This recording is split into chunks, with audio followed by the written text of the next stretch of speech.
Hello and welcome to Economics. Today we're going to begin our discussion with a little basic terminology and some of the more fundamental concepts within economics. These concepts, of course, if you've had the other course in economics, you've already seen, but we need to get back on target with them, and they're kind of sort of the language that we use in economics, and so we want to make sure that even if you've seen them before, that you're familiar with them once again. I guess probably a good starting point is to try to come to some conclusion about what exactly it is that we study in economics. And you can see a number of different definitions for economics. This particular one is how people use scarce resources to satisfy unlimited wants. So the basic economic problem can be referred to as scarcity, or it can be referred to as choice. And it arises out of the fact that humans have unlimited wants or unlimited desires for goods and services, but we live in a world in which resources are scarce. And so the study of economics is the study of how people make their decisions or make their choices about what goods and services will be provided in order to satisfy the unlimited wants and needs of people. Now, frequently we use the terminology goods and services interchangeably. In fact, I normally just kind of chain the two words together. I say both goods and services.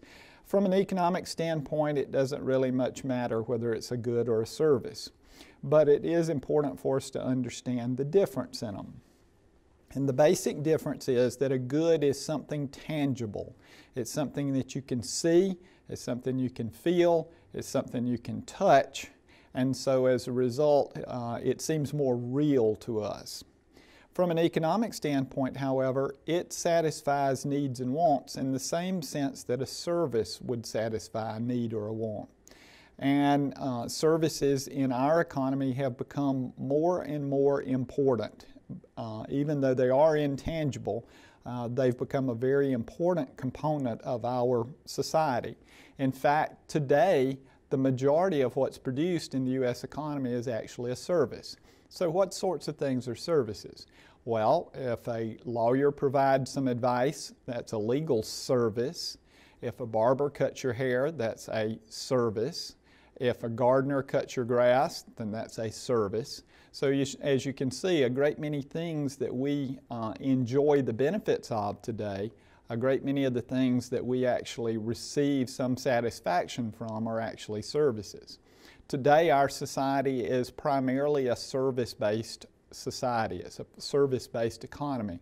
We don't produce many goods anymore, we produce an awful lot of services. So if you think of something such as an athletic shoe as an example, we don't make the shoe, we design the shoe, we decide what sorts of shoes are the appropriate kinds and that will sell. We then distribute the shoe, we sell the shoe, that sort of thing, but the shoes are actually manufactured. The good itself is actually manufactured somewhere else. And that's the way we make our money today, is by providing primarily services. There are some things, however, that are not goods or services, and these are known as bads. And bads are anything that even at a zero price, people don't want them at all. And you can probably think of some great things of that sort. We used to talk a lot about free goods and services, but more and more we've come to the conclusion that there is no such thing as a free good or service. When I first started teaching economics, we used to talk about water and air as being free goods as an example. But the truth of the matter is, at least clean water and clean air is not free. It costs something to produce it. So this results in one of the old salts in economics: there's no such thing as a free lunch.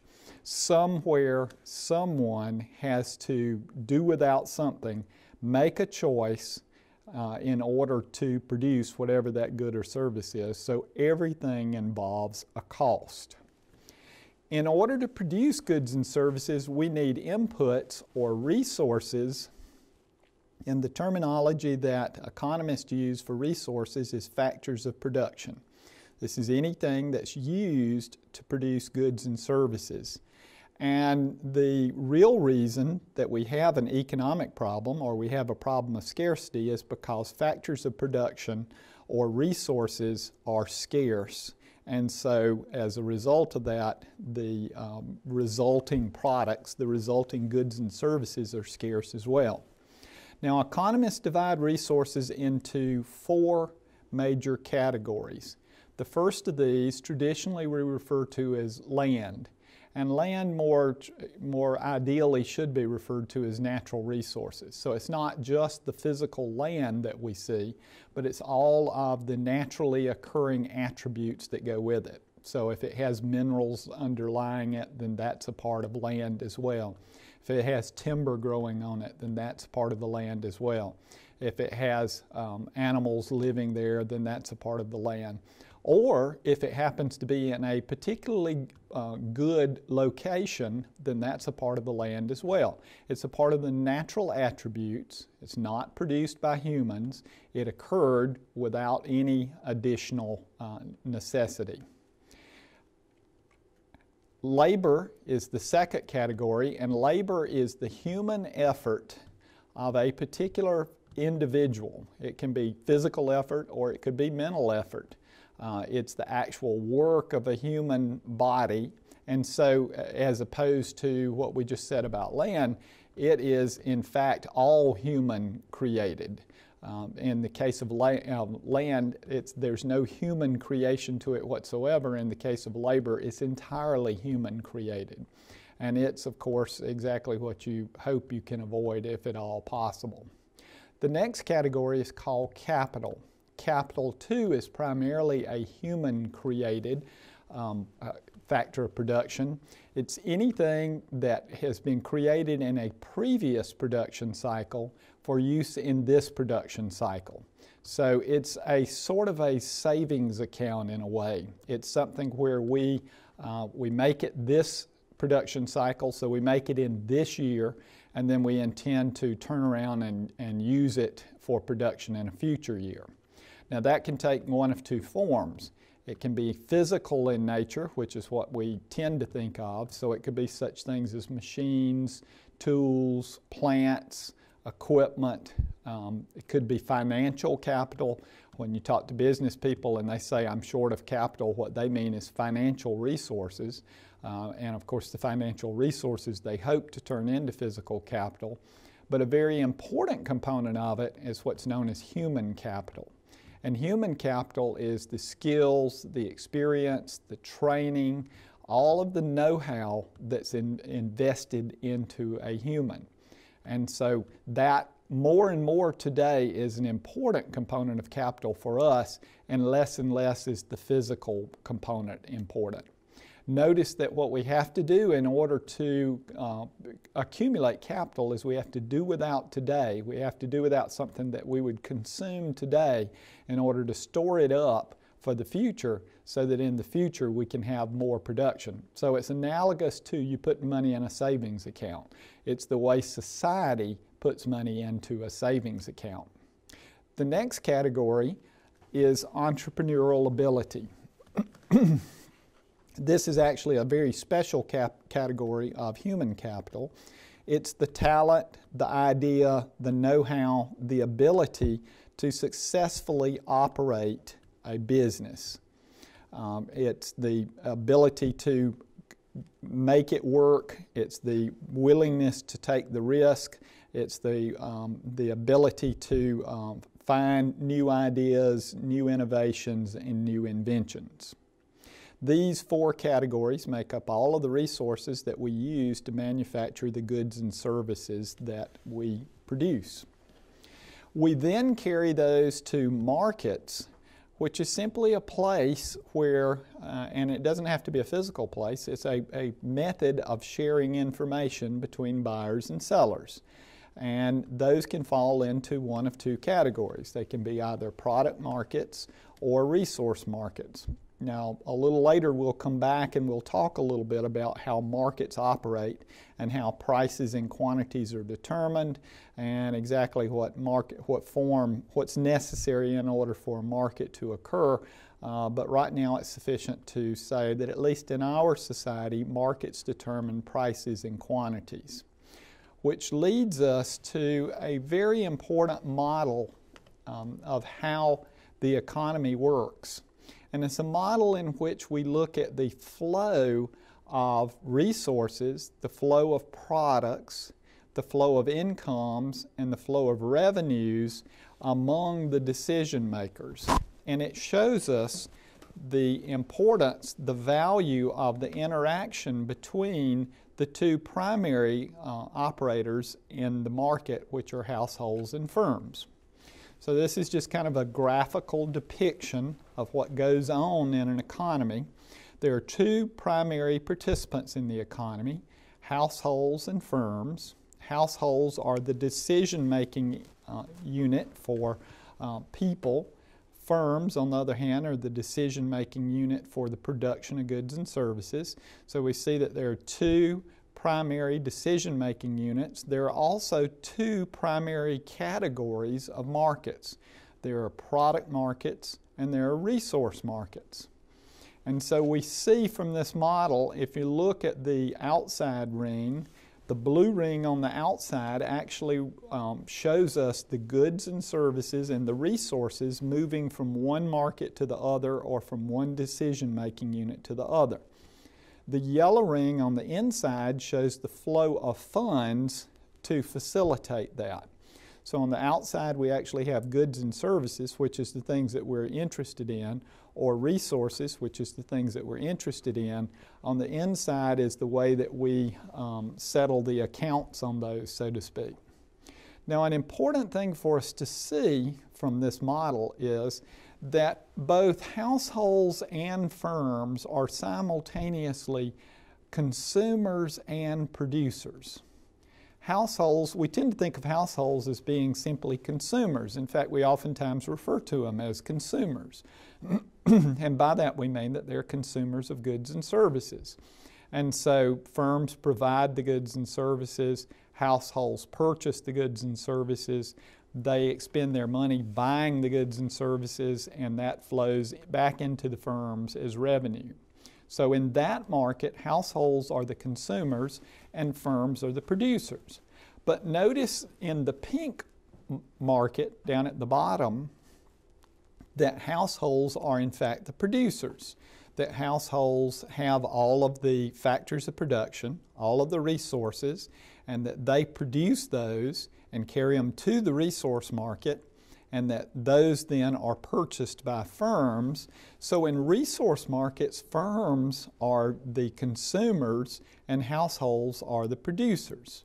And you can also see, if you follow the money there, that the firms then pay for the resources and that becomes income to the households. So important points from this particular model are, it's important for us to understand that there are two primary groups which are the major participants in the market, and by the way, they represent about 85% of the entire production within our economy. There are two primary groups. There are households and firms, and that both groups are not just consumers, they're both consumers and producers. Both groups are consumers in one market, but they're producers in another market. So when we think of ourselves, we're not just a consumer, we're also a producer as well. Now, we don't typically think of ourselves as being producers because we spend more time as consumers making decisions as consumers and less time making decisions as producers. So once you've signed your contract for the year, you don't think anymore about the fact that you are providing resources, your work, to your employer. However, you make transactions throughout the day, every day, and so you think of yourself as a consumer, but you're also a producer as well. Remember that anytime we make choices, it requires time and it requires information. It doesn't strike you as odd that time is a scarce and valuable resource, but information is a scarce and valuable resource as well. And one of the reasons that the internet has been so successful is that it increases the amount of information that's available, or it reduces the cost of acquiring that information. in order to make your decision, you're willing actually to pay for information to a certain point because it improves your choices. But you will only acquire information to the point where the additional benefit exceeds the additional cost. And so the fact that the internet lowers that cost means that we're much more rational decision makers. We're able to continue to accumulate information which may or may not be helpful because the additional cost is so low. And so the decision making has improved due to the fact that the information is more readily available. So making decisions is a choice as well as other choices. Along that same lines, one of the terms that we frequently use in economics is the term marginal. And marginal means the incremental or the additional or the extra.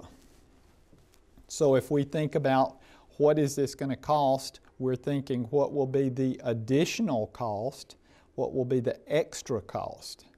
And for most decision making, as we saw in the last slide, for most decision making, we will buy when the expected benefit, the expected marginal benefit, is equal to the expected marginal cost. Now this is an idea that we'll come back to later on and that will show up over and over again, but I want to get you used to the terminology of marginal, which just simply means the extra or additional. We'll continue to purchase as long as we believe the extra value to us, what we're going to get out of it, is greater than what it's going to cost. And when we reach the point where what it's worth to us, what we're going to get out of it, is equal to the cost, then we stop at that point and don't accumulate any more.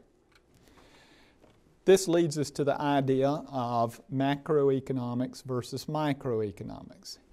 Micro, the term micro, the prefix micro typically means small, and that's exactly what it means here. In microeconomics, we study the individual choices, the individual decision maker. So we talk about, well, how will a particular household make a decision faced with this set of circumstances? Or we'll talk about how an individual firm will react in this set of circumstances. Macro, on the other hand, the prefix macro means large, and so in macroeconomics we're concerned with the performance of the whole, the performance of the entire thing. So we, instead of talking about individual household, we'll talk about the decision making of households in general. Or instead of talking about individual firms, we talk about the decision making of firms in general. How will business react to this rather than how will this specific business react to this? Both of them are important. Both of them, of course, inform our decision making, and both of them, of course, take different ways of getting to the same sort of thing. Now, we said to begin with that economics is the study of scarcity. In economics, we attempt to produce a theory or a model, but we need to always remember that it is a simplification. In order to, and another way of thinking of that is it's a generalization of what's actually going to happen. By necessity, it requires us to leave things out.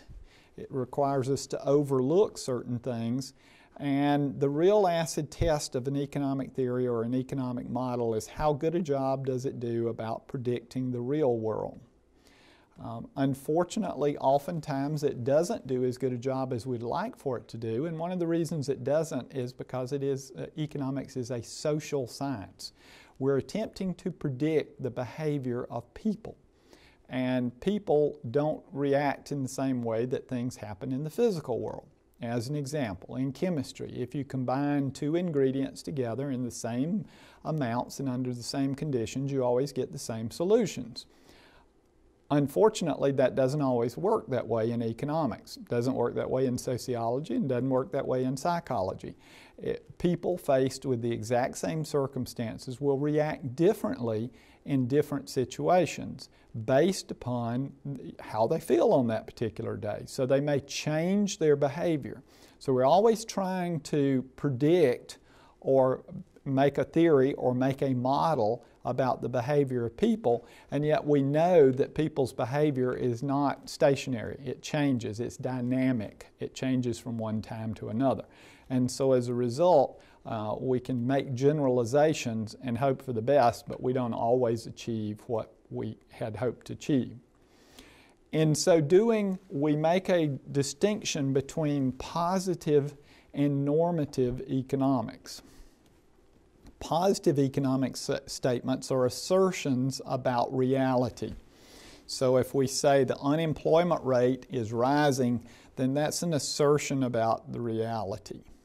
It can be either supported or rejected by evidence. It's either true or false. It's what is. It's the way things are. On the other hand, normative economic statements, which you very frequently see, are opinion about how things should be. Now, we try to steer clear of normative economic statements if at all possible, and the reason we do is built into a normative statement is a value judgment.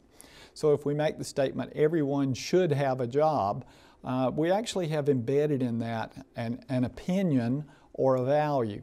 The value being that work is an important part of human life.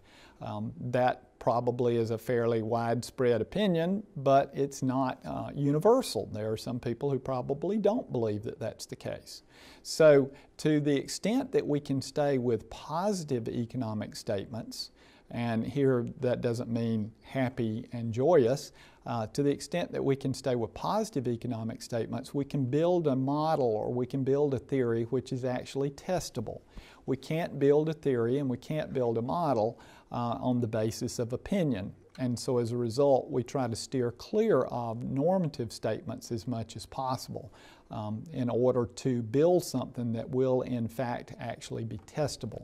And that again is the ultimate test in economics. We build a model or we build a theory and then we turn around and test it and see if it actually does a good job of explaining the real world around us.